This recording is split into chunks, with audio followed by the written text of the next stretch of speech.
doing? I'm doing well, thank you. How you doing? I'm good, I'm good. So when you bought the property, the Sharswood, at the time Sharswood Plantation, now Sharswood Manor, what went through your head when you learned that your ancestors were enslaved on that property? Yeah, I went into somewhat of a state of shock because I couldn't believe it. I'd known about the history of this part of the South, and slavery took place down in here. And I lived just not too far from here, but I never expected to own something that meant so much to me and my family and my ancestors. Now, when we talked last year, we learned that it was and help me out, it was your great-great-grandmother, Sarah? Yeah, my great grandmother Sarah, she's the great grandmother. She's the one that tied the connection to our family to the plantation here. And break that down for us real quickly.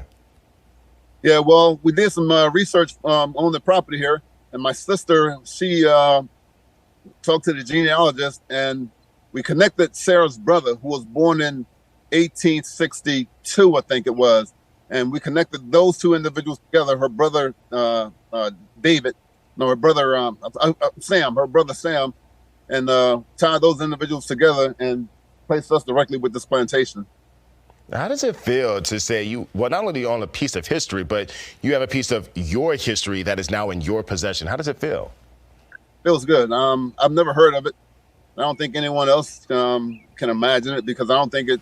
I've talked to a whole lot of different people, and they said this is probably one of one. So it's a lot of reach. And behind the manor, there's also another piece of property that you're working on as well. Talk to us about that, sir. Yeah, well, I say a lot of people see this big house. There's a big, beautiful house up front here, but back behind it, that's something that's more meaningful to me, and it's the slave quarters that supported this big house out here. Back there's an old building. It doesn't look very appealing, but it's where they did all of the cooking and the cleaning, laundry, and those type things for the main house.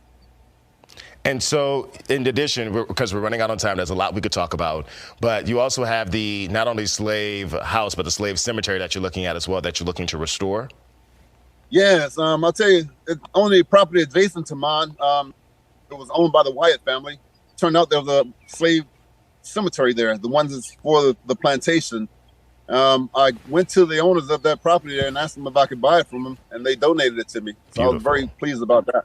Beautiful. And so we're running short on time, so I'm going to try to jump as fast as we can. You host a lot of events at the manor. The goal is to raise money. Are we doing anything in the upcoming weeks as far as hosting events?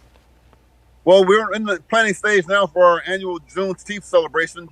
It'll be our third one. It'll be on June the 16th of this year. Last year we had about 2,000 plus people here on the property. Beautiful, beautiful. Well, Mr. Fred Miller, we appreciate you joining us this morning. We look forward to hearing more about this Juneteenth celebration. Again, just save my plate and my food, and we'll be good to go. Thank you. Everyone is invited. Appreciate you. Thank you, Mr. Miller.